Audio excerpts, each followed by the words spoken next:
Donc bonjour à tous, je vous remercie beaucoup d'être présents aujourd'hui pour ce webinaire Colle et vernis dans les emballages qui a été co-organisé par Ramaterials et par l'ANIA.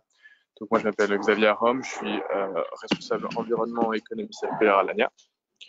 Donc dans le cadre de notre travail pour accompagner les entreprises agroalimentaires à améliorer leurs emballages alimentaires, nous essayons de traiter les différents sujets qui comptent au-delà du matériau d'emballage lui-même.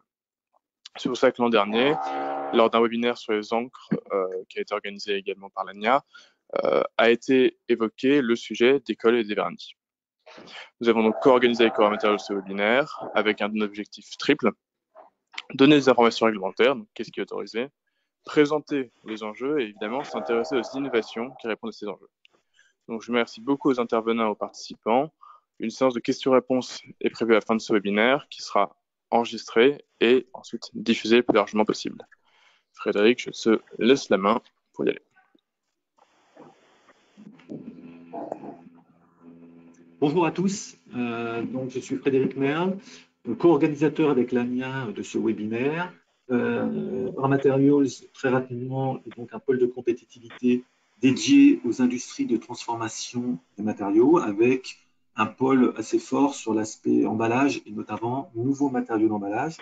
Et comme le disait Xavier, effectivement, ce webinaire, la thématique de ce webinaire est liée au retour qu'on a pu avoir de votre part d'ailleurs, suite au webinaire précédent.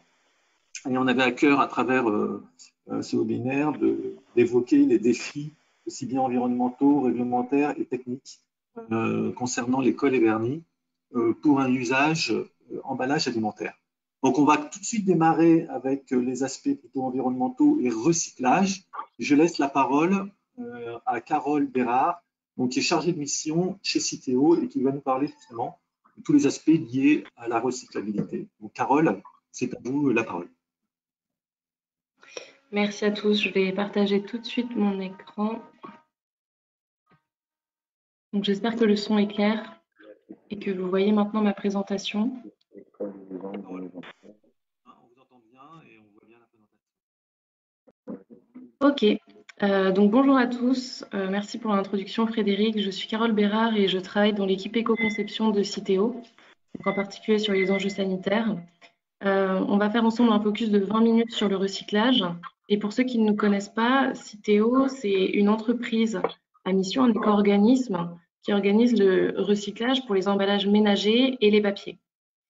Donc on répond en fait à un agrément de l'État qui nous permet en fait de structurer nos missions et de travailler dessus et d'adresser des recommandations d'éco-conception. Voilà, donc c'est vraiment le scope emballage ménager qui arrive chez les consommateurs et qui sont triés chez eux. En guise d'introduction, je souhaitais évoquer tout ce qui était exigences réglementaires, parce qu'on est dans un contexte réglementaire qui se veut croissant. Quand on regarde le niveau national ou même le niveau européen, on a de plus en plus d'objectifs, de plus en plus d'exigences qui nous incombent. On va regarder par exemple dans la loi AGEC ces différentes mentions: atteindre le 100% d'emballage recyclable en 2030 pour l'ensemble des matériaux, les interdictions des emballages plastiques à usage unique d'ici 2040, investir 2% du chiffre d'affaires des éco-organismes dans le réemploi, et puis réfléchir à la consigne à partir de 2023. On a également des réductions sur certains emballages à mettre en place. Donc, quand on regarde tout ce contexte dense, on se dit qu'on a encore beaucoup de choses à faire. Et si on regarde la performance que l'on souhaite atteindre, c'est-à-dire le 100%, aujourd'hui, le 100% de recyclage, on n'y est pas. Dans notre dernier rapport annuel côté Citeo, le taux de recyclage de l'ensemble des emballages est de 68%. Donc, on a encore une marge de progrès à atteindre, qui est certes plus ou moins grande en fonction des emballages, que toutes les filières ne sont pas au même niveau de maturité, mais on va avoir ce travail à faire sur les emballages et sur les éléments associés pour atteindre ce 100%. Donc, avant de parler adhésif et vernis, on va pouvoir se poser la question, mais qu'est-ce que la recyclabilité ? La recyclabilité, aujourd'hui, pour un emballage, c'est qu'il puisse être trié, collecté et transformé à nouveau en emballage ou en produit pour avoir une seconde vie. Et ça, c'est sur le territoire français. C'est comme ça qu'on définit la recyclabilité. Côté Citeo, on a une méthodologie en 6 étapes pour répondre à cette question. On a d'abord une étape à clarifier, c'est qu'est-ce qu'on va évaluer au niveau recyclabilité. Donc nous, ce qu'on fait, c'est qu'on évalue l'emballage tel qu'il est trié par le consommateur dans le bac de tri. Donc c'est-à-dire un pot de yaourt avec son opercule, son étiquette, une bouteille d'eau avec son bouchon et son étiquette. Ça va être ça le niveau qu'on va regarder. Et ensuite, la première étape, ça va être de définir à quelle famille appartient l'emballage. Pour définir la famille de l'emballage, c'est la règle du matériau majoritaire, c'est la règle du 50%. Vous avez plus de 50% de papier carton, vous êtes sur un emballage en papier carton. Ensuite, la deuxième étape, c'est de vérifier qu'une filière de recyclage industriel existe. On va le voir sur la prochaine diapositive. Il y a différentes filières de recyclage qui existent en France et d'autres qui sont à l'état de réflexion avec des travaux. Ensuite, il faut définir si l'emballage va être orienté correctement vers la bonne filière de recyclage, s'il va pouvoir s'y intégrer et atteindre les débouchés avec la qualité requise. Et après, on définit avec les recommandations éco-conception le taux de recyclabilité de l'emballage qui nous permet derrière de classer un niveau de recyclabilité. Recyclable, non recyclable, à quel degré, est-ce qu'il y a des progrès à faire, est-ce qu'il y a des marges, en tout cas, qu'on peut atteindre. Donc voici à date les filières de recyclage qui existent en France. Elles sont en verre. Donc on a celle du verre, celle de l'acier, de l'aluminium, des papiers cartons. On a donc les briques aussi avec les papiers cartons. Et pour les plastiques, on a tout ce qui va être bouteille et rigide en PET, donc sans opercule, et tout ce qui va être rigide en PE du coup haute densité ou rigide en PP. Et puis on a au côté souple une filière qui s'est récemment construite et qui se consolide sur le PE. En orange, vous avez les filières sur lesquelles on a des projets engagés pour disposer d'une filière à terme. Donc ça va concerner les rigides PET avec opercule, le PS de densité supérieure à 1 et les souples en PP. Mais aujourd'hui, on est sur des projets d'études et les filières n'existent pas encore. Donc la méthodologie qu'on met en place, en fait, elle doit tenir compte de toutes les étapes de tri, la bonne détection de l'emballage et sa bonne orientation vers la bonne filière en centre de tri, de toutes les étapes du procédé de recyclage une fois qu'elle arrive, que la matière arrive chez le recycleur. Est-ce que ça s'intègre bien à la filière existante ou à la filière en construction, parce qu'on essaye aussi d'anticiper ce qui va se passer sur ce qu'on construit. Et puis, comme on disait, les débouchés pour la matière recyclée. Il y a des qualités qui sont recherchées, en particulier quand on parle retour au contact alimentaire, c'est des choses qui sont extrêmement importantes. Et les recommandations qui vous permettent d'évaluer le taux de recyclabilité et qui nous permettent derrière d'adresser un niveau de recyclabilité, elles sont définies par les comités techniques responsables de l'évaluation de la recyclabilité des emballages ménagers. Donc on a des comités différents, bien sûr, en fonction de chaque filière matériau. L'outil qu'on met à disposition de nos clients pour réaliser cette évaluation, c'est l'outil TRI. Il a été mis à jour récemment et il est disponible dans votre espace client, vers lequel je mets un lien ici. Et il est dès aujourd'hui disponible et accessible pour vous. Voilà, donc la recyclabilité, c'est bien sûr de tenir compte de l'ensemble des éléments associés à l'emballage, mais aussi de l'emballage en lui-même. Et donc, les adhésifs et les vernis ont une place importante à jouer. Et on va voir qu'aujourd'hui, j'aimerais vous adresser 3 messages clés dessus. C'est d'abord qu'on parle de compatibilité du vernis et de l'adhésif avec le recyclage. En fait, on ne va pas parler de recyclabilité d'un vernis, on ne va pas parler de recyclabilité de l'adhésif, puisqu'en fait, ce qu'on va chercher à recycler, c'est le corps de l'emballage. C'est l'élément principal, là où on a le plus de matière à aller chercher. Donc, on parle vraiment de compatibilité. Comment est-ce qu'on va générer le moins de perturbations, voire même appuyer le recyclage de l'emballage sur lequel il va être apposé, que ce soit directement ou indirectement via une étiquette. Le deuxième point qu'on peut regarder, recyclabilité de l'emballage, et se dire qu'en fait, cette recyclabilité, elle dépend effectivement de tout ce qui va lui être associé, incluant les vernis et les adhésifs. Et ça, c'est extrêmement important de ne pas le négliger quand on parle éco-conception. Ce n'est pas parce qu'on est sur quelque chose qui représente en termes de poids quelque chose d'infiniment petit par rapport à celui du corps principal de l'emballage qu'on doit pour autant le négliger. Ça serait au contraire, je pense, une erreur, puisqu'on a vraiment des choses qui peuvent se passer si un vernis ou une colle recouvre l'entièreté d'un emballage. on peut parfois avoir des cas où l'emballage va être perdu ou envoyé en refus. Et c'est vraiment le genre de choses qu'on essaye d'éviter et d'anticiper dès la conception de l'emballage. Le dernier point qui est, je dirais, le plus important, c'est de se dire qu'on n'a pas un adhésif ou un vernis qui pourra aller avec l'ensemble de vos gammes d'emballage. Il faut vraiment aller regarder chaque filière de recyclage. Donc, un emballage papier et carton sera différent d'un emballage en plastique. Quand on regarde les emballages en plastique, on a même différentes résines et on va le voir ensemble. Elles sont différentes, elles ont des procédés différents. Donc, il faut aller chercher les informations des comités techniques experts et faire du cas par cas. Et après, on aura la recommandation qui va avec le recyclage. Derrière, il y aura un compromis, et c'est, je pense, le maître mot de tout le travail que vous faites de votre côté chez vous, c'est de trouver le compromis avec les exigences de votre cahier des charges. Parce que vous avez des obligations réglementaires, vous avez des obligations de marquage, vous avez des obligations de protection pour le transport, pour le produit, pour la durée de vie. Tout ça, ça va aller vers un compromis parce que parfois, vous allez vouloir, par exemple, faire tenir une étiquette sur un emballage chez le consommateur, mais de l'autre côté, dans le recyclage, on va vouloir la séparer, cette étiquette, pour aller récupérer la matière de l'emballage.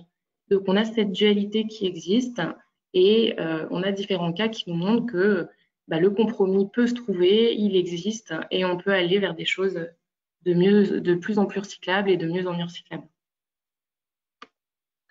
Si on fait un peu de cas par filière de recyclage et qu'on parle emballage en verre, on a aujourd'hui peu de perturbations. En fait, on a une étape de fusion à plus de 1500 degrés qui va dégrader la matière organique. Néanmoins, on a 2 points de vigilance qui ont été remontés par les recycleurs. C'est d'une part limiter l'usage de vernis non translucide ou de coating avec effet miroir, parce qu'en fait, on a une étape de tri optique lors du process de recyclage. Et donc, on a un rayon infrarouge qui va aller identifier le verre. Et en fait, on se dit bien que si on a un vernis complètement opaque qui ne laisse pas passer la lumière, on ne pourra pas aller détecter le verre. Idem pour l'effet miroir. Donc ça, c'est des choses sur lesquelles on a du mal à mettre des critères techniques aujourd'hui. Je n'aurai pas de gamme de couleurs à vous recommander, si ce n'est de regarder si la lumière peut légèrement passer à travers le verre ou en tout cas de laisser des zones de transparence sur l'emballage. Ça, c'est des choses qui se font. L'autre point, ça concerne plutôt les adhésifs pour tout ce qui va être phénomène de colle ultra-adhésif. On a une étape de broyage du verre en petits morceaux qui derrière sera séparée et envoyée vers les fours verriers. Si en fait vous avez une étiquette par exemple qui a un adhésif avec un pouvoir adhésif surdimensionné, les morceaux de verre vont rester collés dessus, ça sera trop gros, ça partira en refus et on va perdre la matière recyclable. Donc c'est un cas qui est rencontré vraiment rarement par les verriers sur lesquels on a travaillé avec eux. On a un protocole de test à l'étude, mais c'est typiquement ce qui va illustrer l'histoire du compromis, c'est-à-dire vous avez cette obligation d'avoir une étiquette qui tient chez le consommateur. Derrière, il faut qu'elle puisse se séparer chez le recycleur. On voit que c'est un cas rencontré minoritairement par les verriers, mais ce qu'on recommande, c'est de ne pas du coup surdimensionner ce genre de propriété. Et ça a du coup tout son intérêt pour le recyclage. Pour les emballages métalliques, peu de sujets. On a encore une étape de fusion à 1500 degrés pour l'acier, à 900 degrés pour l'aluminium. Donc en fait, la matière organique issue des vernis et des adhésifs sera détruite, ce qui fait qu'aujourd'hui, les vernis de protection ou de décoration sont totalement compatibles avec le recyclage, que ce soit pour l'interne ou pour l'extérieur de l'emballage. Si on passe sur les emballages papier et carton, on n'a pas de sujet sur les vernis, mais on a un point d'attention sur les adhésifs. Ce qu'on va préférer en termes de procédés côté recycleur, c'est les adhésifs qui sont éliminables au niveau des classeurs. Les classeurs, c'est des sortes de gros tamis qui vont laisser passer les fibres cellulosiques pour faire le papier et qui vont retenir les éléments grossiers. Donc les adhésifs, on va dire, en général c'est associé aux adhésifs thermofusibles non PSA ou aux adhésifs polyuréthane. Ils vont se fragmenter en morceaux grossiers, être retenus au niveau des classeurs et derrière, les recycleurs ont une matière, on va dire, à recycler qui sera non impactée par l'adhésif. Donc ça, c'est ce qui est le mieux. Le deuxième comportement qu'ils apprécient, c'est les adhésifs qui se dispersent dans l'eau en très petites particules. Là, on n'a pas de perturbation de la matière recyclée derrière. Mais par contre, ce qui est moins apprécié et ce qui est à limiter, même si c'est compatible avec le recyclage, c'est les adhésifs qui ont un comportement intermédiaire, partiellement dispersables et ou non classables. Donc, ce comportement est associé en majorité par les recycleurs aux adhésifs sensibles à la pression. En fait, ils sont souples parce que c'est des adhésifs qui sont visqueux et qui ont besoin de ça pour leur fonction, mais ils vont générer en général des morceaux persistants dans le procédé, visqueux, qui peuvent encrasser les machines ou causer des défauts de qualité dans le papier et entraîner des casse-papier dans le procédé. Donc, ils n'empêchent pas la recyclabilité, mais on recommande de les limiter. On a des projets en cours pour objectiver ces critères, qui bien sûr aujourd'hui sont seulement des observations de comportement par les recycleurs. Et côté plastique, vous avez les recommandations du COTREP, pour lequel je vous mets le lien. Vous pouvez sélectionner le type d'emballage que vous avez, la résine, et obtenir un tableau de recommandations qui va de la compatibilité totale à limitée. Donc là, vous avez les 3 cas où vous êtes OK avec le recyclage, et puis vous avez la colonne rouge, où là, pour le coup, il faut essayer vraiment d'aller sur des solutions sur les autres colonnes. Ce qui est important avec le COTREP, c'est de bien aller regarder votre emballage en question avec sa résine. En fait, les procédés ne sont pas les mêmes. J'ai fait l'exercice sur une bouteille en PET clair et en PEHD. On voit que les recommandations sont différentes. Donc, l'objectif étant de séparer l'adhésif, vous allez avoir la recommandation, il faut que ça soit détachable au lavage dans les 2 cas. Mais par contre, pour le PET clair qui retourne au contact alimentaire, les conditions du process sont à 60-80 degrés avec de la soude, alors que pour le PEH, ambiante. Donc, il faut vraiment aller regarder ça de près pour être sûr d'être bien sur les bonnes recommandations adaptées à votre emballage. Donc, vous pourrez aller faire l'exercice sur le site du COTREP directement. Et en tout cas, toutes les recommandations que je vous ai présentées ici pour chaque filière matériaux sont reprises dans l'outil TRI et sont disponibles et diffusées en tout cas par Citeo. Donc, pour conclure, je rappellerai ces 3 points essentiels. C'est qu'on doit bien parler de compatibilité du vernis ou de l'adhésif avec le recyclage, de ne pas négliger cette compatibilité parce qu'en fait, la recyclabilité de l'emballage est fonction de celle de ces éléments associés. Et puis, l'adhésif et le vernis idéal n'existent pas et il va falloir aller regarder chaque filière de recyclage au cas par cas et trouver le meilleur compromis. Il y a vraiment beaucoup d'exigences qui vous incombent, donc je pense que le mot compromis, c'est toujours celui qu'on adresse quand on parle éco-conception. Voilà, si vous souhaitez aller plus loin, vous avez l'outil TRI à disposition, mais vous avez également des webinaires qu'on a animés l'année dernière avec l'ANIA qui reviennent beaucoup plus précisément que ce qu'on peut faire en 15 minutes sur les filières de recyclage qui existent. Et puis, si vous avez un espace client sur Citeo, vous pouvez aussi aller vous former sur le Circulaire Campus. Voilà, merci de votre attention. On peut prendre quelques questions s'il y a des questions dans le chat, et sinon, vous avez l'adresse mail de l'équipe éco-conception de Citeo. Merci, Carole. Effectivement, on a quelques questions sur le chat. Donc on va essayer de répondre à l'ensemble des questions si possible. On a une question sur l'avancée aussi de la technologie, puisque effectivement on s'aperçoit aujourd'hui qu'il y a des limites au niveau du tri, notamment pour les emballages opaques. On a une question qui concerne justement les nouvelles technologies, type technologie Raman, qui peut être utilisée à la place de l'infrarouge pour le tri optique des emballages, notamment sur les emballages opaques. Est-ce que vous avez déjà, chez Citeo, fait des tests sur ces nouvelles technologies? Alors, c'est les technologies comment? La technologie Raman. Raman? Oui, R-A-M-A-N. Alors, j'avoue de ne pas avoir entendu parler de cette technologie en particulier, donc j'ai du mal à voir ce qu'elle peut faire. Mais par contre, c'est vrai qu'on a des progrès et des études sur les nouvelles technologies pour aller améliorer les procédés.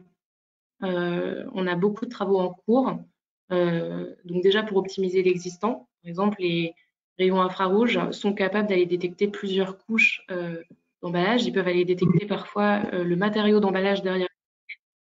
On a des nouvelles technologies qui sont à l'étude, qui sont très prometteuses, mais qui ne sont pas encore aujourd'hui déployées au niveau national. Donc c'est pour ça qu'aujourd'hui, les recommandations que vous allez trouver vont porter sur l'existant, vraiment sur le territoire français. Donc bien sûr, il y a des différences aussi entre les différents centres de tri, les différents recycleurs. Donc les recommandations sont, on va dire, des moyennes et des généralités. Très bien. Une autre question, on pose la question spécifiquement pour les emballages plastiques souples, type le PP ou PE, concernant la perturbation du recyclage par les adhésifs. Alors, on sait déjà pour le souple PP, aujourd'hui, il n'y a pas vraiment de filière de recyclage. Parce que le PE, il y a un gros enjeu justement de perturbation des souples PE par les adhésifs. Alors aujourd'hui, il n'y a pas énormément d'enjeux, on va dire, effectivement, pour les souples PP, puisque la filière n'existe pas. Donc, on le sait, c'est dommage, mais c'est à l'étude. On pourra en reparler d'ici quelques années. Pour les souples PE dont la filière est en consolidation, les adhésifs n'ont pas encore eu de recommandations, on va dire, très, très complètes et consolidées. Si on se rend sur le site du COTREP, en fait, vous allez retrouver ces recommandations et vous allez voir qu'il n'y a pas aujourd'hui de grosses perturbations. Pour une dernière question, on pose la question concernant les cols PSA de fibérisation. Ce sont les cols utilisés pour tenir les colis entre eux sur la palette et éviter les glissements. Est-ce que vous avez des éléments concernant la compatibilité de ces cols pour le recyclage? La recyclabilité des cols qui sont sur les palettes pour glisser, est-ce qu'elle reste sur… Alors la question c'est est-ce qu'elle reste sur l'emballage une fois qu'il arrive chez le consommateur? Ou est-ce que c'est un adhésif qui va rester sur la palette? Est-ce que M. Leroux peut prendre la parole? Parfois sur les cartons, oui, il dit que parfois sur les cartons ou bouteilles, il peut y avoir des traces. D'accord. Et ben dans ces cas-là, on va se retrouver effectivement sur le cas où tout ce qui va être PSA va être de préférence à limiter. Donc si c'est possible de limiter leur utilisation au strict nécessaire, c'est-à-dire plutôt que d'en coller toute la surface sur la palette, d'en coller seulement des traits, ça peut être des pistes en tout cas pour éviter qu'il y ait trop de traces ou de résidus sur les emballages. Après, on sait que les PSA sont utilisés pour certaines étiquettes. Il n'y a pas d'autres moyens aujourd'hui pour les appliquer. Et ce qu'on essaye de faire côté CEREC, donc le comité technique de la recyclabilité des papiers cartons, c'est d'aller mettre en place des tests qui permettraient de définir à partir de quand est-ce qu'on pourrait avoir une perturbation. Quel adhésif PSA pourrait entraîner des perturbations et comment aussi on pourrait améliorer sa composition pour qu'il réponde à ses fonctions telles que définies chez le consommateur et que derrière, au niveau recyclage, on n'ait pas trop d'impact. Voilà. Merci beaucoup, Carole. On n'a pas le temps, malheureusement, de répondre d'autres questions si on veut rester dans le timing. Donc, on va noter vos questions, hein, et puis les communiquer aux intervenants, parce que je sais que Carole n'a pas forcément le temps d'y répondre tout de suite. Et on va passer à la prochaine intervention. Et donc, on va donner la parole à Jean-Mario Julien, qui est ingénieur au LNE, qui cette fois-ci va aborder les thématiques réglementaires sur le sujet. Donc Jean-Mario, je te laisse la parole. Merci Frédéric. Vous m'entendez? Bon, bonjour à tous. Je vais partager mon écran. Vous pouvez me donner la main, s'il vous plaît? Parce que je n'ai pas la main pour partager mon écran. Nicole, est-ce que tu peux passer la main à Jean-Mario?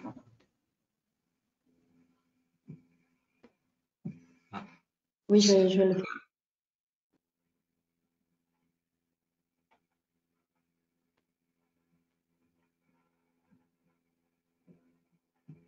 Encore la main.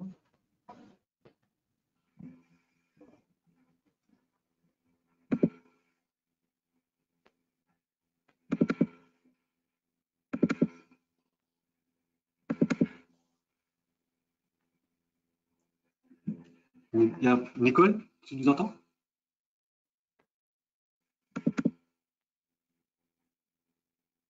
Bon, il n'y a pas de nouvelles. Je pense Désolée pour le problème technique. Je vous ai passé la main, Jean-Mario.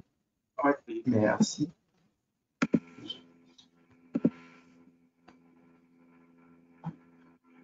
Si vous voyez mon écran.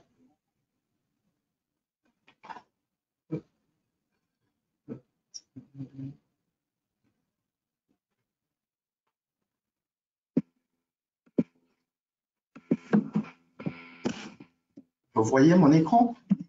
Oui, c'est très bien. Oui. D'accord. Oui, très bien. Bonjour. Désolé. Bonjour à tous, je suis Jean-Mario Julien, je suis ingénieur de recherche au Laboratoire national de métrologie lycée et je travaille spécifiquement sur le développement et la caractérisation des matériaux et objets qui sont destinés à entrer en contact avec les denrées alimentaires. Je suis également formateur sur l'aspect réglementaire et sur l'utilisation d'outils de prédiction de la migration d'une substance provenant de matériaux vers un aliment. Donc, cette présentation consiste à vous présenter rapidement, dans un premier temps, les exigences réglementaires, ainsi que les recommandations applicables au vernis et colle, destinées à être utilisés dans la formulation des matériaux au contact. Puis, dans un second temps, je vous présenterai de façon succincte les méthodologies à appliquer pour évaluer la migration d'une substance provenant de ces matériaux vers un aliment.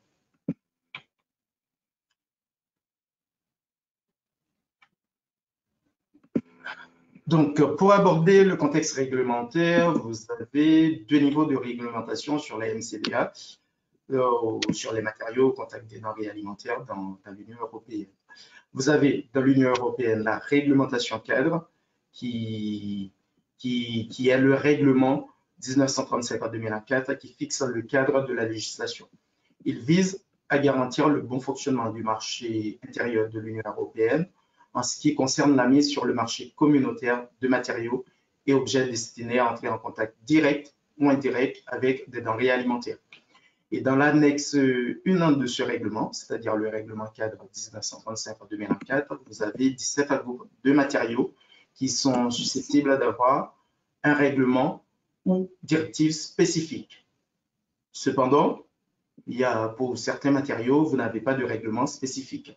Et donc, l'article 6 du règlement cadre n'empêche pas les États membres de légiférer ou de maintenir des dispositions nationales par rapport à ces matériaux qui n'ont pas de règlement spécifique harmonisé au niveau de l'euro.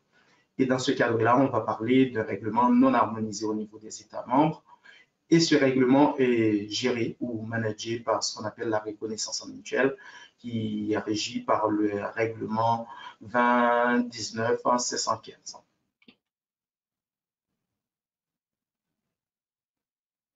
Donc, le règlement 1935-2004 impose le principe d'inertie pour tous les matériaux et objets destinés à entrer en contact direct ou indirect avec les denrées alimentaires. C'est-à-dire, ces matériaux ne doivent pas céder aux aliments des constituants à une quantité susceptible de présenter de dangers pour la santé humaine. Il ne faut pas non plus que ces matériaux modifient les propriétés organoleptiques des aliments, sauf dans le cas des emballages actifs où là, l'emballage va entrer en interaction avec l'aliment pour apporter une propriété fonctionnelle. Et puis, il ne faut pas non plus que ces matériaux ou ces emballages altèrent la composition des aliments. Et encore une fois, sauf dans les cas des emballages actifs où là, on a une exception. Et puis, il faut respecter les conditions de fabrication et de commercialisation. C'est-à-dire, il faut que ces matériaux doivent être fabriqués en suivant des règles de bonne pratique de fabrication énoncées dans le règlement 23-2006. Et puis, il ne faut pas induire le consommateur en erreur en respectant, par exemple, les règles d'étiquetage pour ces matériaux, dont les colles et les vernis. Ici, vous avez les 17 groupes de matériaux qui sont identifiés à l'annexe 1 du règlement cadre. Et tous les matériaux en vert sont couverts par un règlement ou une directive spécifique harmonisée dans l'Union européenne. Ceux en orange sont partiellement harmonisés. C'est le cas des vernis et revêtements qui sont couverts par le règlement 1895-2005 relatif à l'utilisation de certains des rayés époxydiques du badge. Il s'applique donc aux vernis époxydiques des matériaux et objets destinés au contact des denrées alimentaires. Et sur votre droite, les 11 matériaux indiqués ici en noir n'ont pas de règlement spécifique harmonisé dans l'Union européenne. C'est le cas, par exemple, des colles. Ici, vous avez les mesures spécifiques à respecter par groupe de matériaux et objets. Il faut donc utiliser des substances qui ont été évalués et autorisés dans la formulation des cols et vernis avant de pouvoir les utiliser pour un matériau destiné au contact des denrées alimentaires. Il faut respecter tout ce qui concerne les critères de pureté des substances, les conditions d'emploi de certaines substances, c'est-à-dire est-ce qu'il y a une quantité maximale de telle ou telle substance à utiliser dans une formulation donnée.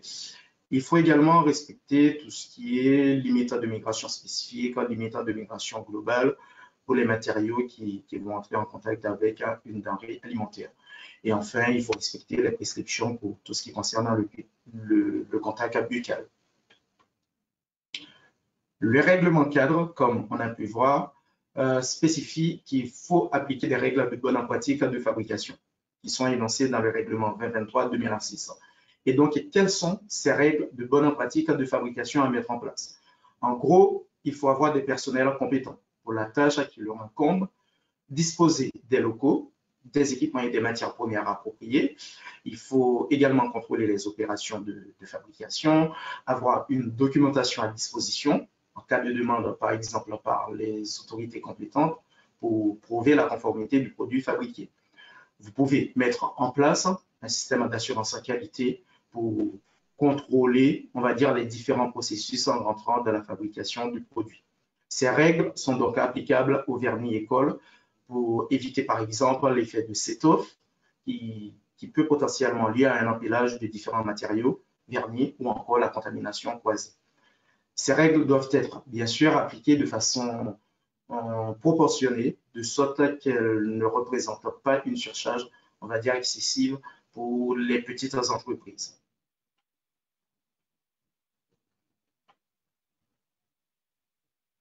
Donc, pour les vernis et colles, vous n'avez pas de règlement spécifique harmonisé dans l'Union européenne, comme je vous ai dit tout à l'heure, à l'exception des vernis époxydiques qui sont couverts par le règlement de la Commission européenne en 1895-2005 sur les badges et ses dérivés.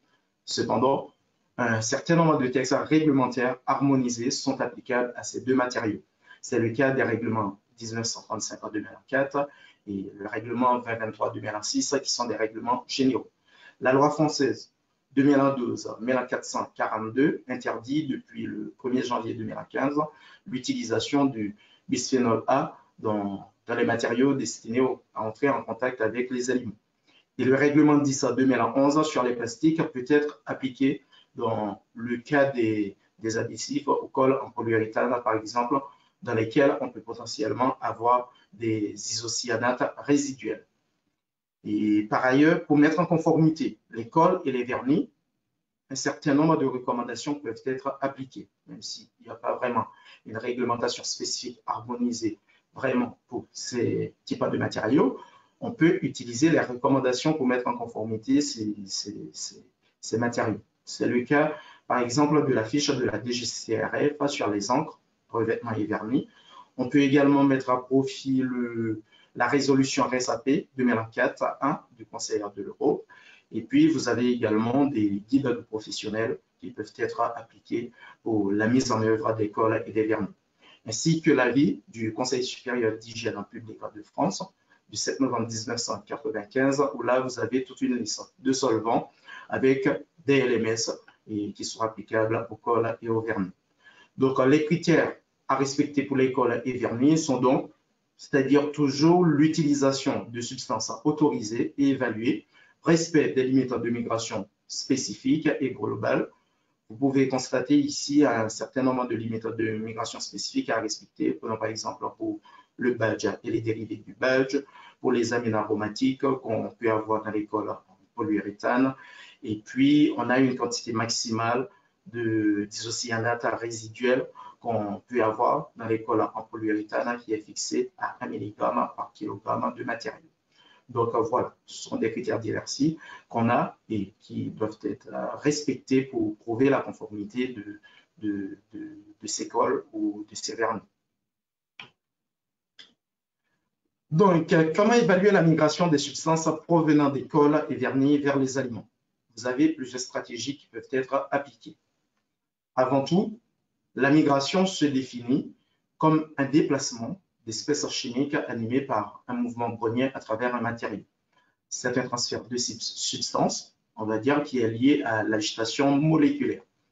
Et cette migration est fonction des conditions de contact de l'aliment avec le matériau dans lequel il est conditionné, comme la température et la durée de contact, les propriétés et la concentration de la substance en considéré, la structure du matériau dans lequel une substance va être incorporée, l'épaisseur du matériau, ainsi que la géométrie de l'emballage qui va avoir des conséquences sur la surface de contact entre l'emballage et l'aliment conditionné. Et ici, je vous présente juste quelques substances chimiques, des cols et des vernis qui peuvent potentiellement migrer vers les aliments. Vous avez des monomères résiduels comme l'acide acrylique, des plastifiants comme les phtalates, des solvants résiduels comme l'acétate d'éthyle, etc., etc. Donc, toutes ces substances peuvent potentiellement migrer vers les aliments. Donc, pour l'évaluation de la migration des constituants des cols et des vernis vers un aliment, vous avez plusieurs stratégies qui peuvent être appliquées pour analyser ces substances. Vous pouvez faire une évaluation par voie expérimentale, qui est la méthode de référence, si vous voulez, en appliquant bien sûr des méthodes et des techniques analytiques appropriées et validées, comme des méthodes chromatographiques par exemple. Et si vous voulez, vous avez une trentaine de méthodes normalisées dans les normes anciennes pour l'analyse des monomères par exemple. Cependant, l'inconvénient de cette méthode, c'est que l'on n'a pas toujours la disponibilité des étalons pour étalonner les appareils. Il faut développer une méthode spécifique dans certains cas et encore, il faut pouvoir atteindre les seuils de détection par rapport à la limite de migration fixée pour une substance en donnée.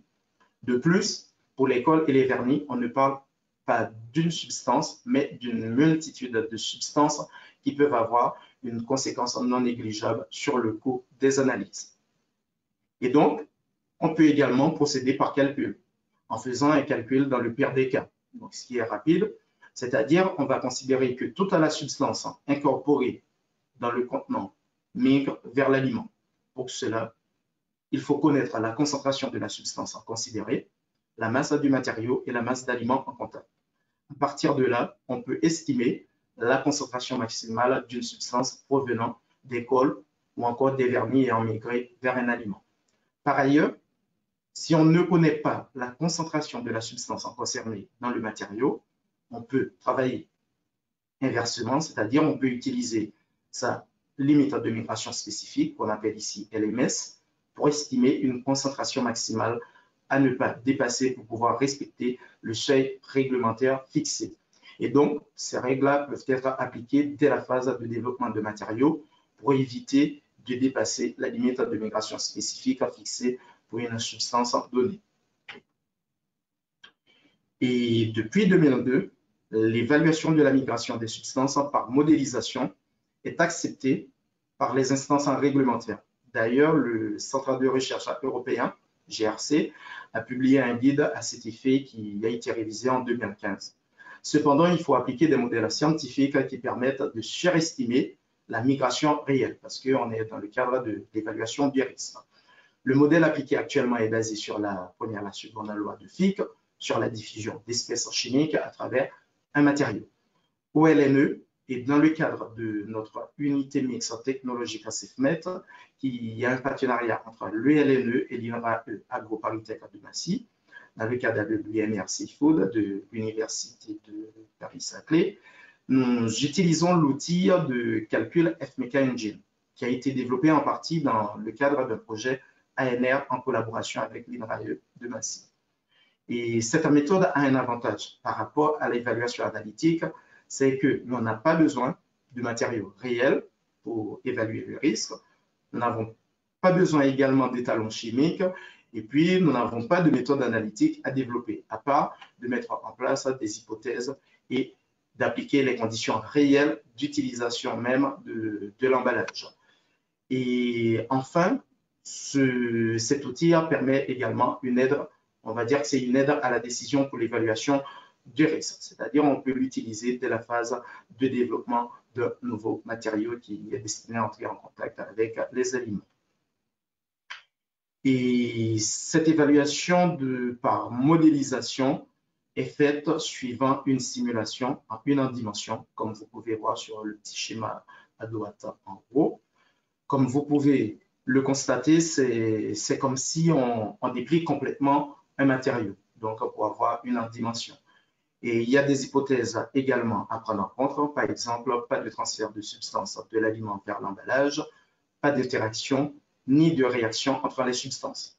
Le coefficient de diffusion et de partage sont uniformes et constants au sein d'une même étape.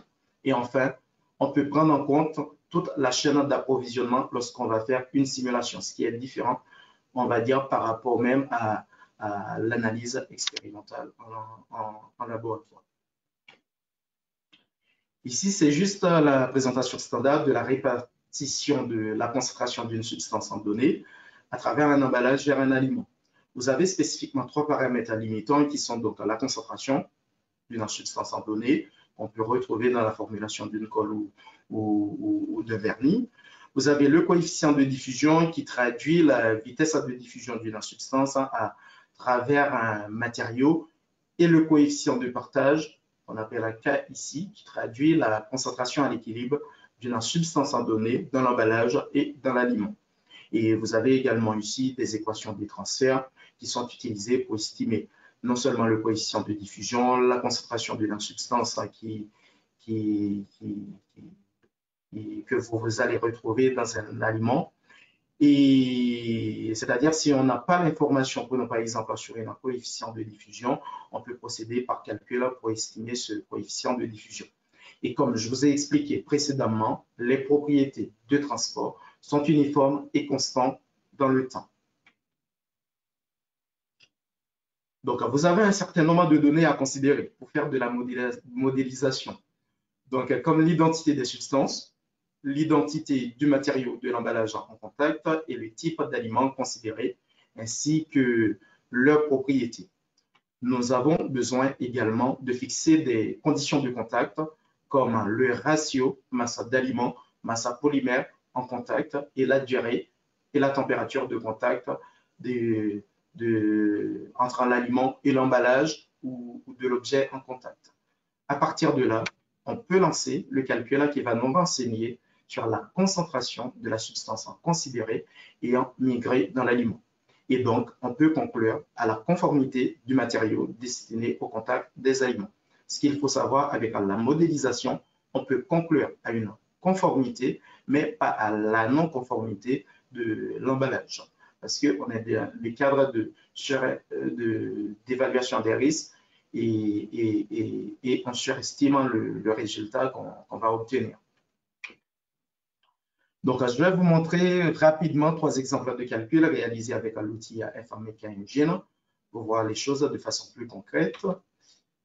Ici, vous avez un sac multicouche en papier, PE, collé et imprimé, destiné à tout type d'aliments. Le but ici consiste à évaluer la migration de l'ensemble des contaminants issus de la colle vinylique entre le papier et le film polyéthylène vers l'aliment par modélisation. Il y a de l'acétaldéhyde, de l'acétate de vinyle et du MIT dans la colle considérée. Donc, on lance notre modèle en faisant des hypothèses, prenons par exemple sur le coefficient de diffusion, sur le coefficient de partage, la concentration de substances qu'on peut avoir dans l'emballage. Après modélisation, vous avez ici, sur cette figure, la cinétique de migration des substances issues de la colle évaluée vers l'aliment. Vous pouvez donc estimer sur cette figure à quel moment la concentration d'une substance en donnée dépasse la LMS fixée. Donc, pour voir de façon plus claire, ici, vous avez une cinétique de sévérité, donc qui est égale en gros à lorsqu'on a 100%, les 100% sur l'échelle représentent la LMS d'une substance en donnée. Donc, vous pouvez voir concrètement que pour le MIT, on dépasse rapidement la limite de migration spécifique au bout d'une journée de contact de notre matériau avec l'aliment. Et donc, d'un coup, on peut essayer de mettre en place, par exemple, un autre procédé de fabrication ou reformuler notre emballage pour éviter de dépasser cette limite de migration spécifique de cette substance. Et ici, c'est un autre cas d'étude qui consiste à dimensionner l'épaisseur d'une couche en polyéthylène terephthalate dans le cadre de développement d'une boîte multicouche en polypropylène, polyéthylène terephthalate, adhésif polyuréthane, polyamide, adhésif polyéthane, polyéthylène pour finir, et qui est en contact avec un aliment gras. Dans le cadre de cette étude, on a pris en compte un stockage à vide de la boîte jusqu'à 2 ans à température ambiante, puis un rechauffage par micro-ondes de l'aliment pendant 10 minutes à 130 degrés, ce qui explique.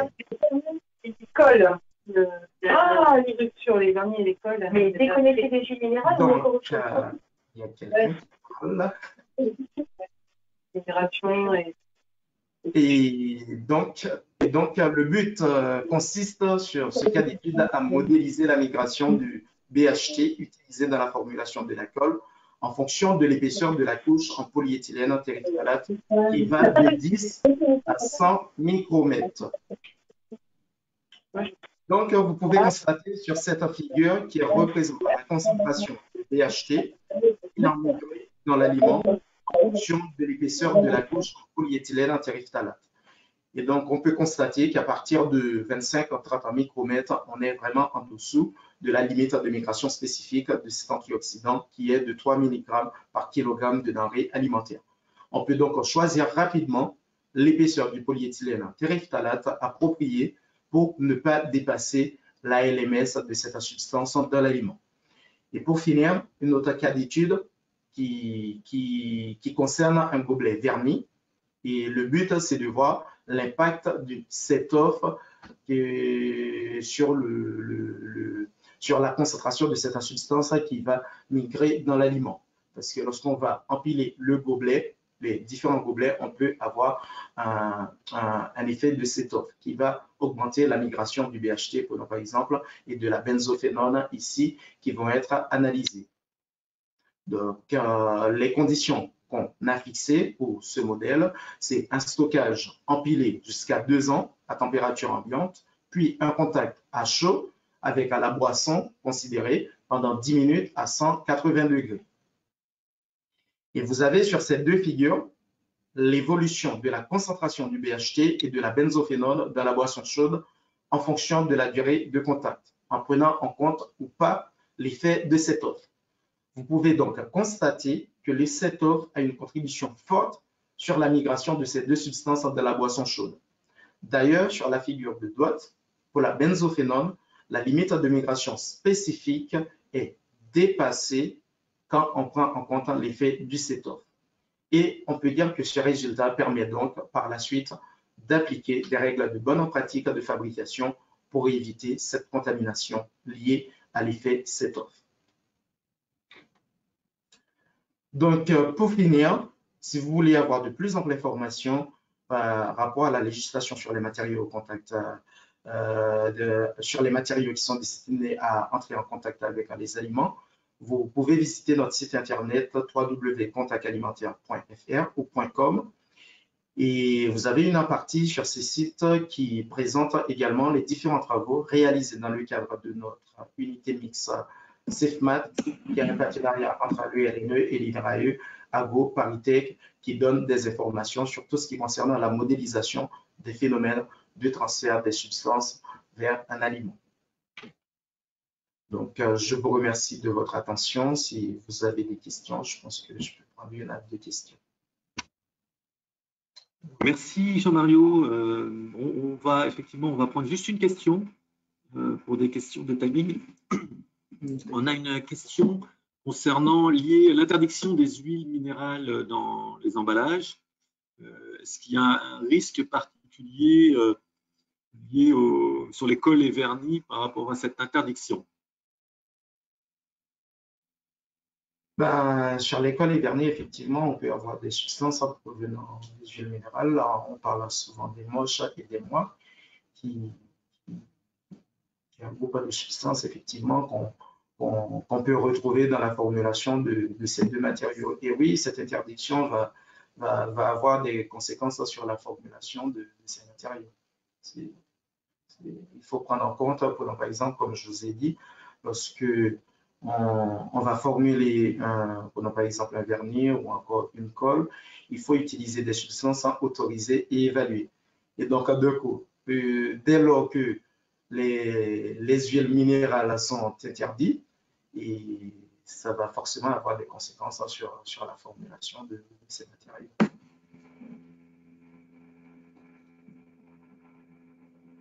Parfait, merci, merci beaucoup Jean-Mario. Si vous avez d'autres questions, n'hésitez pas à vous rapprocher des présentateurs. Maintenant, nous continuons donc avec on va passer la parole à Jean-Paul Koranski, donc, qui est le gérant de la société Sumexine, qui est un fabricant de colle basé à Béthune. Donc, par contre, Nicole, il faudrait que tu passes le relais pour que je puisse passer les présentations.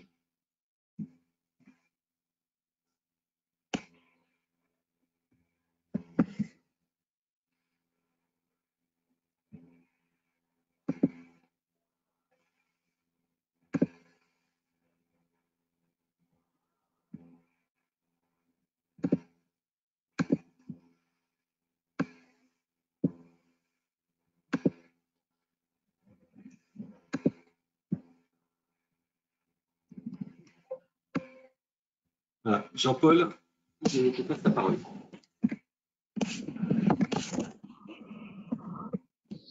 Vous voyez bien la présentation?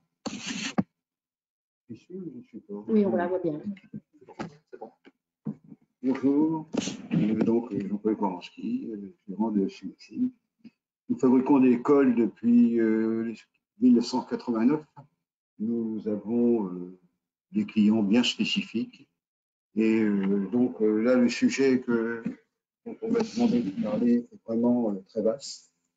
Et je vais essayer de le faire de façon non exhaustive et assez simple, hein, pour pas trop compliquer les choses.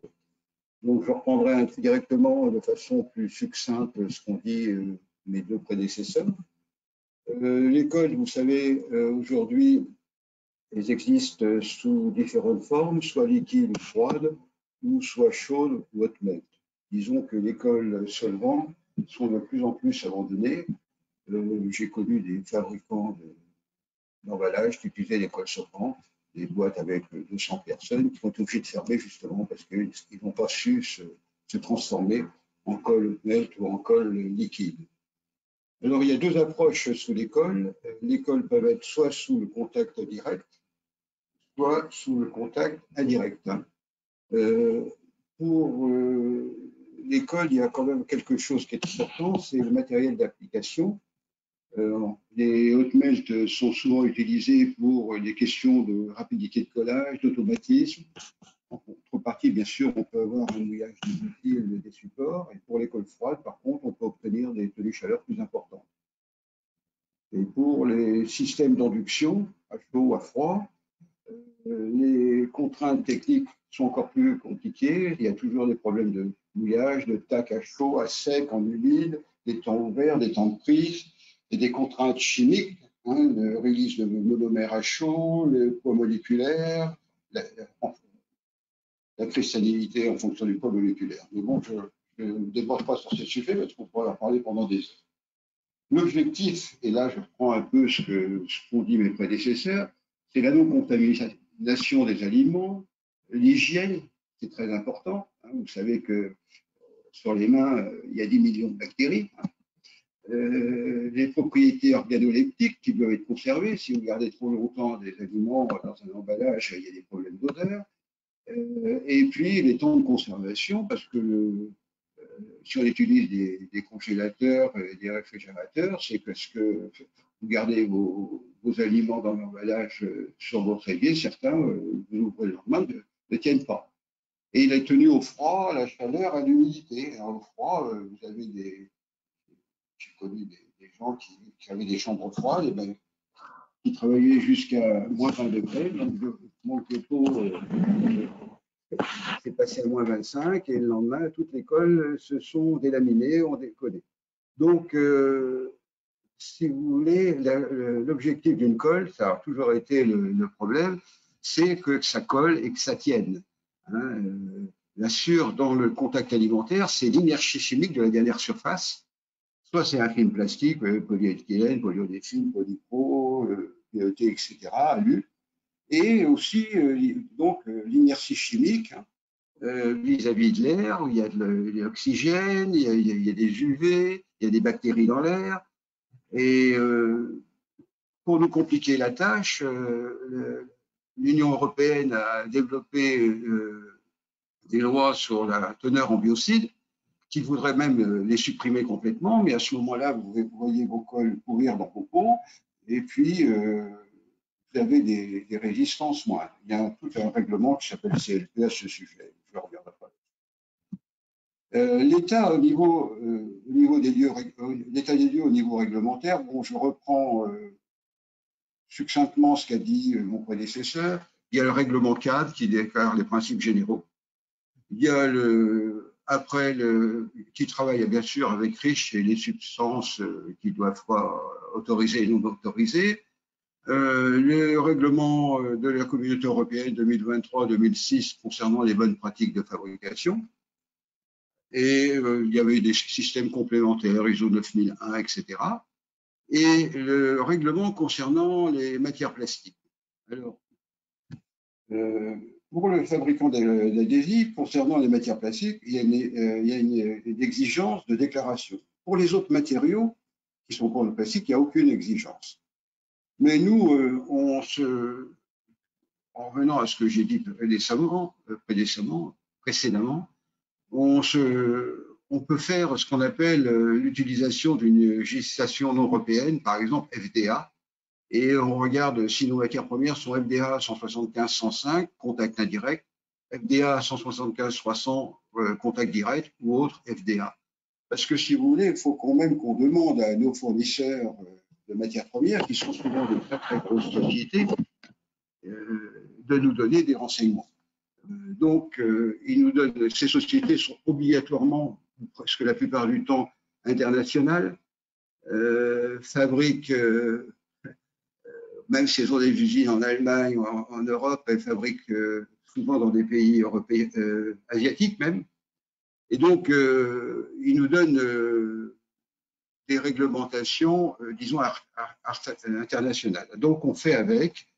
Et vous pouvez demander à un fabricant de polymères depuis 30-40 ans comment il fabrique son polymère, il ne vous le dira jamais. Il vous donnera juste une fiche de production, comment on appelle ça, voilà, une fiche de production. Voilà, ça c'est le côté réglementaire, c'est le côté hygiène, c'est le côté qui est absolument nécessaire au niveau alimentaire. Mais il y a une nouvelle donne qui est arrivé, ça s'appelle le développement durable. Alors, dans le développement durable, lui, il concerne plutôt ce qu'on a entendu tout à l'heure, la fin de vie, les déchets, la compostabilité, la recyclabilité, il ne concerne pas tellement la qualité du produit alimentaire qui se trouve à l'intérieur de l'emballage. Donc, le polyéthylène, entre nous, soit dit, a encore de beaux jours devant lui, parce que le polyéthylène est quand même un matériau inerte. Et cette inertie est très importante vis-à-vis des aliments. C'est la première des choses. Sans compter, bon, il faut donc que nous qu'on jongle entre les nouveaux indicateurs clés pour la donne environnementale et la non-toxicité des aliments. Donc, c'est toute la problématique, si vous voulez. Alors, ensuite, il y a une nouvelle donne qui arrive, c'est, dans le développement durable, c'est la production de ce qu'on appelle des bioraffineries. Par exemple, pour l'acide acétique, acide biosourcé, qui peut réduire l'empreinte carbone d'environ 85% dans des polymères. Donc, si vous voulez, les gros fabricants de produits chimiques, à base d'acétate par exemple, qui font des polyacétates par exemple, vont vous vendre maintenant des produits avec, vous disant qu'ils sont d'origine biosourcée. À nous de vérifier si ces produits d'origine biosourcée, d'abord, sont au même prix, hein, ce qui n'est pas évident, et puis puissent ensuite donner les mêmes caractéristiques techniques au niveau collage. C'est surtout ça, parce que ce qu'on nous demande, nous, c'est de coller. Hein. Quand ça colle pas, vous savez, les étiquettes qui se décollent parce que sur le port de Marseille, parce que la température passe au-dessus de 40 degrés, ou les cols qui pourrissent au fond parce qu'elles n'ont pas été utilisées dans les 6 premiers mois. Bon, ce sont des critères techniques, mais qui doivent rentrer en ligne de compte aussi dans la formulation des cols. Donc, ça veut dire qu'il y a une évolution permanente des produits. Attendez, que je vu ça. Voilà. Et nous, on doit adapter notre chimie, ou disons notre formulation des produits chimiques à cette évolution des nouveaux produits. En plus, il faut les additifs tels que les durcisseurs, les diisocyanates changent. Donc, il y a des nouveaux produits. Hein. Les tensioactifs ne sont pas toujours biodégradables. Ils ont un petit peu de COV. Et donc, on doit aussi utiliser ce qui nous est proposé. Ça dépend si c'est cher ou pas cher. Des amidons plastifiés, des caséines plastifiés, des PHA, des PLA, des PMS, sans compter des polymères greffés, style EVA greffé, etc. Donc, c'est à nous de jouer toujours en soignant ce qu'on appelle la non-toxicité des aliments, en assurant un collage adéquat et ensuite une durée de vie nécessaire des emballages et ne pas toujours se focaliser sur la durée de vie après la durée de vie de l'emballage, hein, parce que ne faut pas qu'il commence à se dégrader avant 6 mois. Pendant 6 mois, il doit tenir des fois un peu plus longtemps dans les rayons des grands magasins. Alors, dans tout ça, il y a des enjeux. Et les enjeux, je citais 2 grandes filières. Il y a ce qu'on appelle les plastiques, avec tous les polymères que vous connaissez, polyodiphiles, etc. Donc, chaque fabricant peut vous parler mieux de chacun de ces polymères. Et puis, ce qu'on appelle la filière papier. Alors, la filière papier, je ne pense pas que le papier disparaîtra. De toute façon, je n'ai pas la réponse. La filière papier, au départ, a un gros avantage, c'est que le papier, dans son état initial, était biodégradable et était environ, au départ, 10 fois moins cher que le plastique. Alors aujourd'hui, est-ce qu'on va faire des emballages plastique papier ou papier modifié ou par exemple, on va supprimer carrément les cols. Par exemple, ça existe dans le plastique, on fait du thermoformage, il n'y a plus de colle. Ou on va supprimer l'emballage, c'est ce que voudraient certains. Mais bon, je vous dis, il y a 10 millions de bactéries sur chaque main. Moi, je ne prendrais pas des pommes si je ne peux pas les mettre dans un sac papier. Donc, je vois la suite. Si vous voulez, donc, comme je dis, le problème reste le collage. Donc, nous, on doit préserver les contraintes mécaniques, chimiques, hygiène, toxicité et température basse, haute, et la recyclabilité, mais la recyclabilité, donc il faut travailler aussi la biodégradabilité ou alors améliorer les chaînes de recyclage, mais ça c'est un autre. Nous on s'adapte, hein. Mais il est évident que même le papier, le papier recyclé, les fibres diminuent et il est évident que la colle ne colle pas de la même façon sur un papier qui a été plusieurs fois recyclé qu'un papier qui n'a pas été recyclé. Coller donc ces supports recyclés, c'est un problème. Et enfin, les gains économiques, eh ben, si vous voulez, ça peut exister. Dans des emballages complexes, si on fait des papiers avec des vernicoles en tenue température ou tenue autre à l'oxygène, etc., à l'oxydation, on peut supprimer une passe et gagner un peu d'argent, si vous voulez. On entend les performances techniques, parce que tenir un emballage en dessous de 100 degrés et tenir un emballage à 120 degrés, c'est pas du tout la même chose. Hein. Les Chinois sont très forts en dessous de 100 degrés. Au-dessus, pas tellement. Vous laissez votre emballage dans votre sac aux UV, je ne sais pas, des fois votre sandwich, il n'a pas la même odeur. Hein. Donc, et puis après, vous mettez ça dans une poubelle commune. Hein, donc, c'est pas sûr que ça soit recyclé. Ça a plutôt intérêt à être biodégradable. Donc, Sumexine, dans ce cas-là, eh ben, on fait du travail sur mesure et toujours en partenariat, et c'est très important, avec les fournisseurs de matières premières qui sont assez. Si vous n'avez pas un partenariat avec eux, les informations ne sont pas toujours communiquées. Avec les fabricants de matériel, parce qu'il y a les matériels nouveaux qui sont à développer, mais il y a surtout les matériels existants et auxquels il faut s'adapter sans cesse. Avec les fabricants et concepteurs d'emballage qui, justement, pour répondre aux nouvelles exigences, conçoivent et ont envie de fabriquer des nouveaux emballages. Et avec les laboratoires d'homologation, comme ceux qui font des tests de migration, et vous avez entendu précédemment. Je vous remercie pour votre collaboration.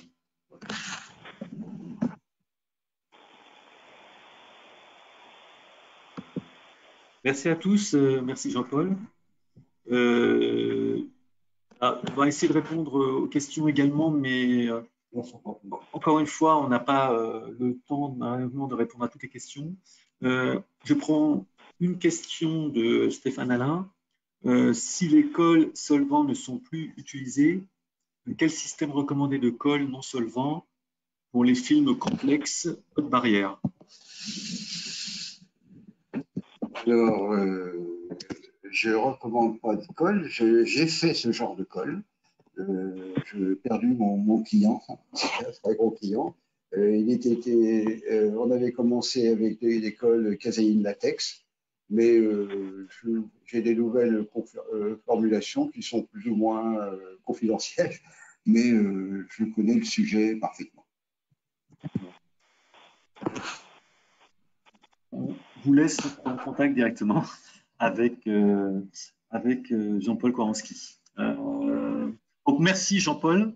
On va passer la parole pour une dernière intervention. Donc je passe la parole à Estelle Guénaud, qui est manager du laboratoire analytique packaging de la société Sigwerk, donc qui va nous parler effectivement du développement des colles et vernis chez Sigwerk. À vous Estelle.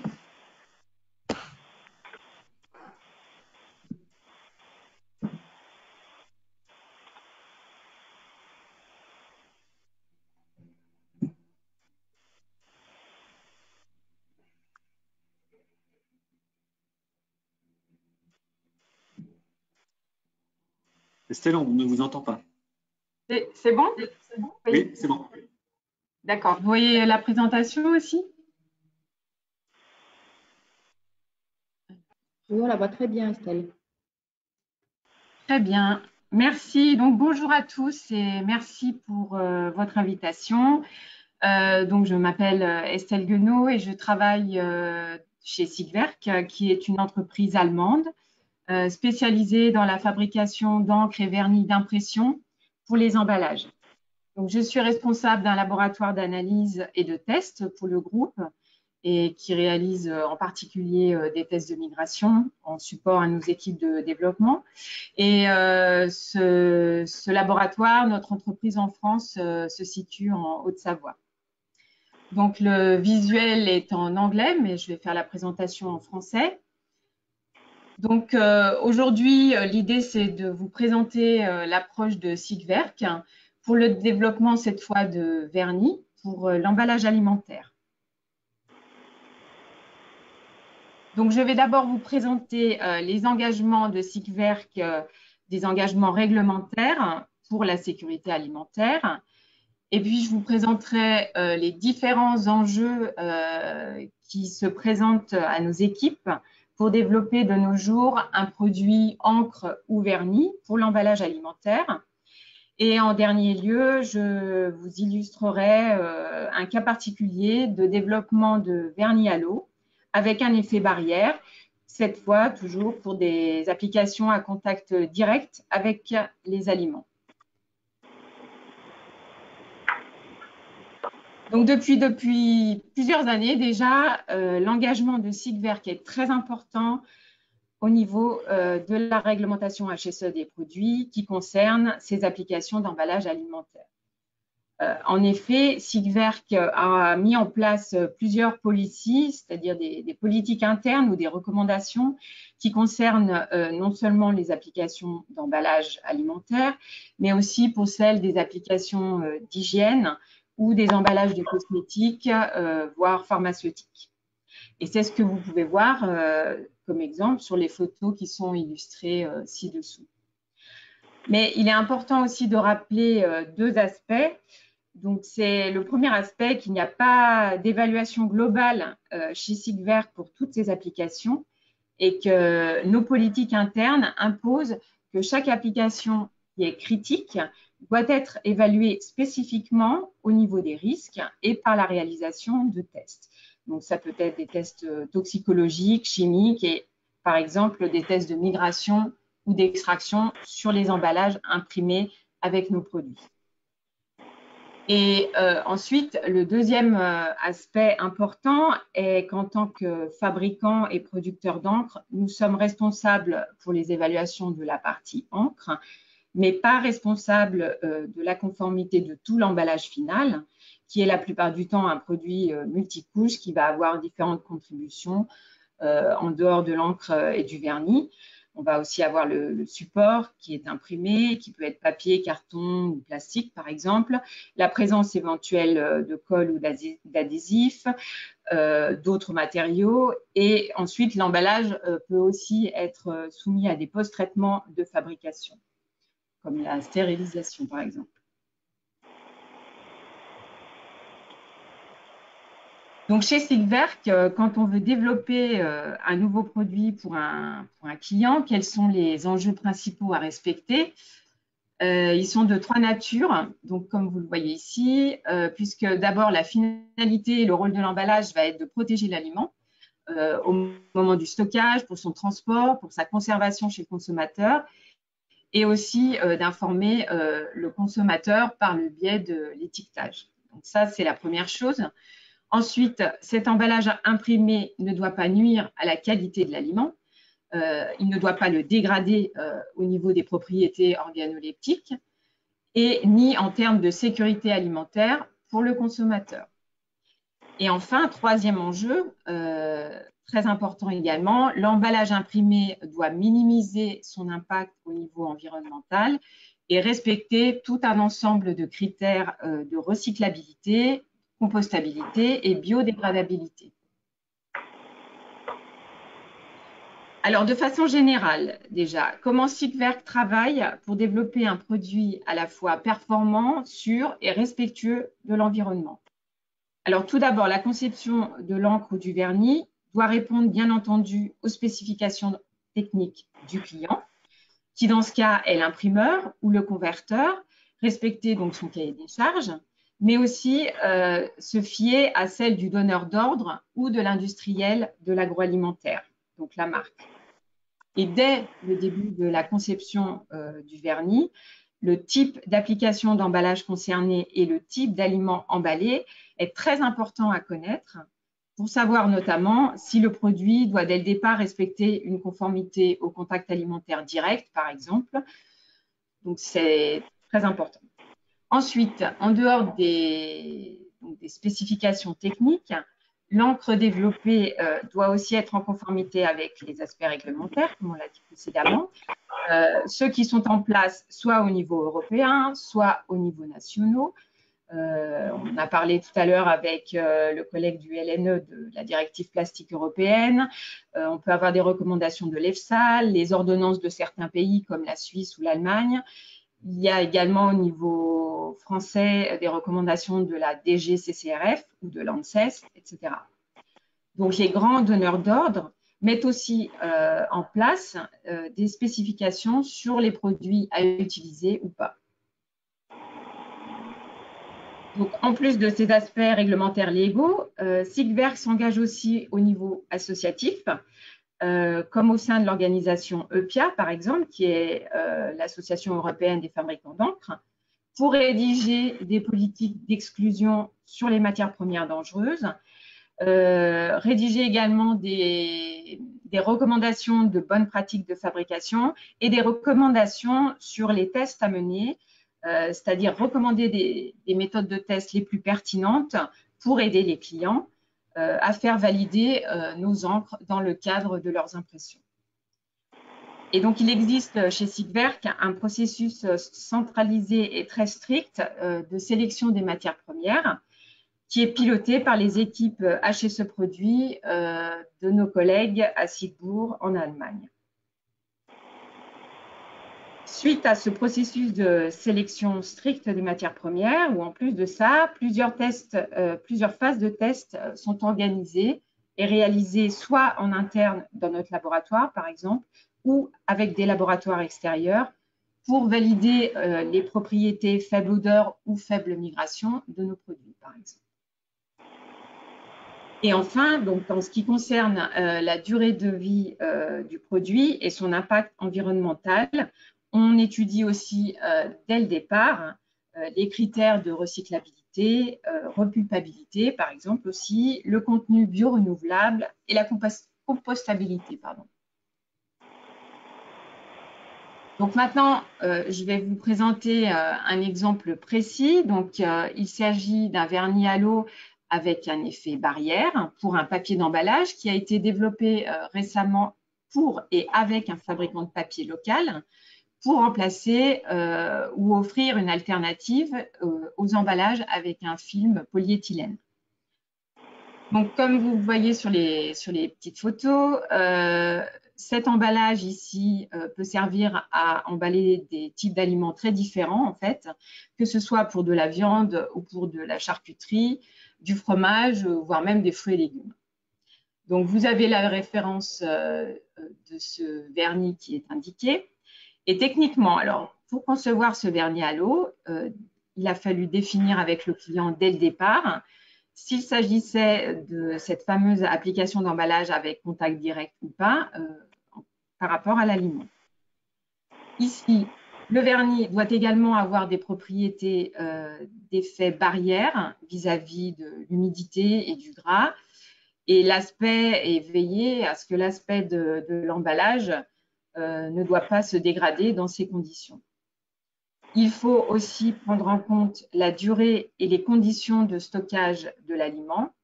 Et par exemple, s'il est présent dans un environnement, ou s'il est stocké dans un environnement humide ou au froid. En plus de ça, ici, on a des conditions de scellage final de l'emballage qui ont été également étudiées. Donc, une première phase de test pour valider les propriétés de cette application a été réalisée, y compris en testant l'emballage en bout de chaîne, je dirais, donc directement chez le commerçant lui-même. Ensuite, pour les aspects suivants, notamment l'aspect de sécurité alimentaire du produit, la sélection des matières premières qui interviennent dans cette formulation spécifique a été approuvée par les équipes HSE en Allemagne. Une autre phase de test pour évaluer les propriétés faible odeur et faible migration du vernis a été demandé, et donc en particulier pour s'assurer que les composants chimiques de la formule ne migrent pas au-dessus des seuils définis par la réglementation. Ces tests de migration peuvent être réalisés donc, soit chez Sigwerk ou en laboratoire extérieur. L'impact environnemental a aussi été pris en compte, bien sûr, ici, et évalué, et le produit a pu être certifié compostable, repulpable et recyclable. Donc, pour conclure, on voit bien que l'élaboration d'un nouveau produit encre ou vernis pour l'emballage alimentaire, c'est vraiment le fruit d'un développement long et complexe pour couvrir à la fois des impératifs techniques et de sécurité alimentaire et d'impact environnemental. Et s'il y a un compromis à faire, dans notre cas, ce ne sera jamais sur l'aspect de sécurité produit ou sur l'aspect environnemental.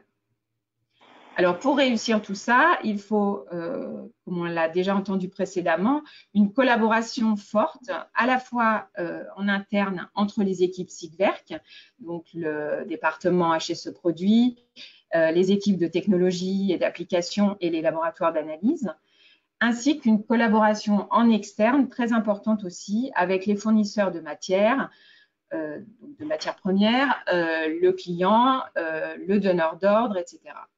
Et avec tous ces partenaires, il est très important aussi de s'entendre dès le départ sur un timing acceptable.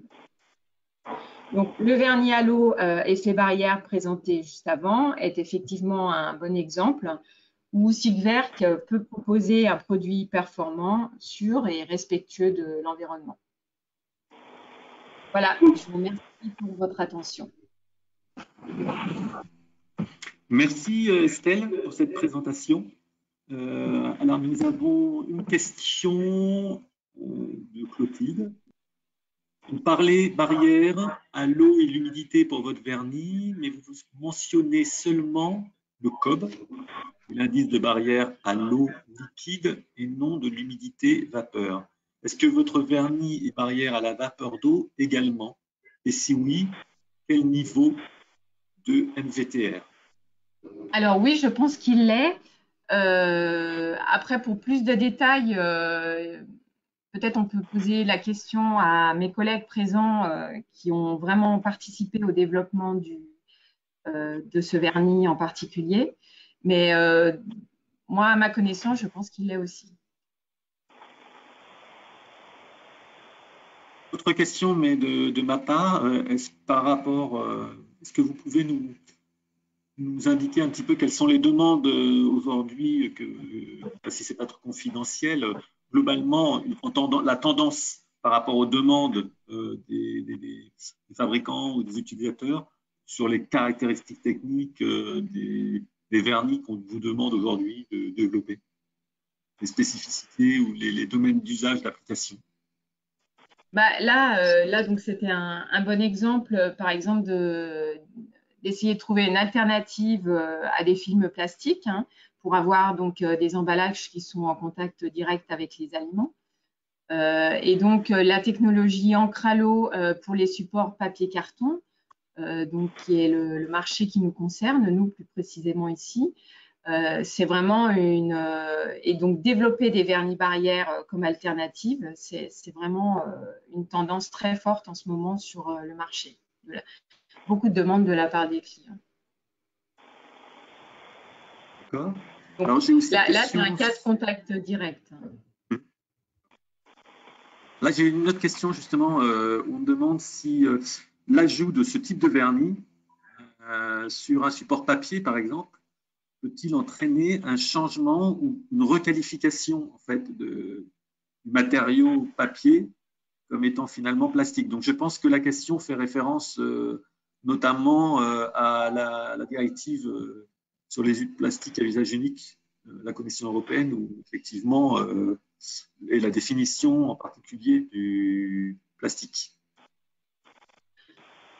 Requalifier en plastique, là, je ne pense pas, puisque là, vraiment, on est sur des formulations à l'eau qui vont être appliqués sur un support papier ou carton. Donc, je vais aider Estelle. Oui. Julien Capta, je travaille chez Zigwerk en tant que spécialiste sécurité produit. Je pense que cette question fait rapport à la Single Use Plastic Directive et cette directive est très très exigeante sur les résines utilisées. Donc en effet, dans certains cas, mais c'est pas encore très clair, mais dans certains cas, ce type de vernis peut être considéré comme un film plastique et du coup faire passer l'emballage comme un emballage plastique. Mais les détails de cette directive ne sont pas encore très clairs et il y a encore des choses qui sont discutées au niveau des autorités à ce propos parce que les exigences sont très très très très hautes. Donc on va pas pouvoir faire grand chose si ça reste comme ça aujourd'hui.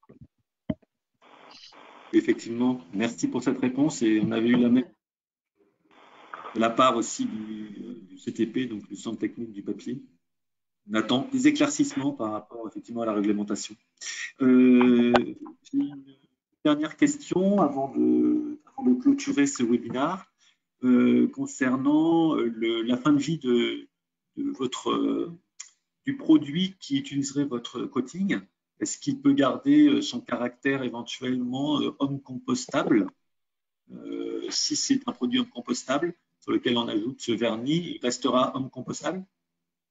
Oui, normalement, il a obtenu le certificat Home Compost. Bien. Merci beaucoup, Estelle. Je voulais remercier l'ensemble des intervenants donc, d'avoir participé, d'être intervenus sur ce webinaire.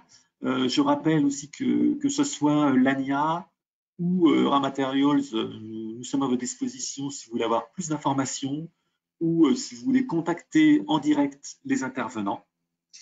Et avant de vous quitter, une petite information, puisque le 7 octobre, lors de l'événement organisé par la BPI, l'événement BIG, donc, qui a lieu à Bercy, Ramaterials, nous animerons une table ronde autour des emballages papier, justement, et leurs possibilités de substitution aux emballages plastiques.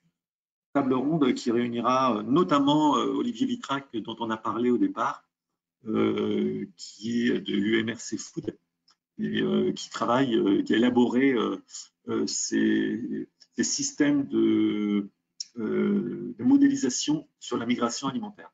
Donc, n'hésitez pas, pareil, à nous contacter si vous voulez avoir des questions par rapport à cet événement. Je vous souhaite à tous une très bonne journée et j'espère avoir l'occasion donc de vous retrouver lors d'un prochain atelier qui, on l'espère, la prochaine fois ne sera plus en virtuel, mais en physique. Voilà, donc très bonne journée à vous et à très bientôt. Au revoir.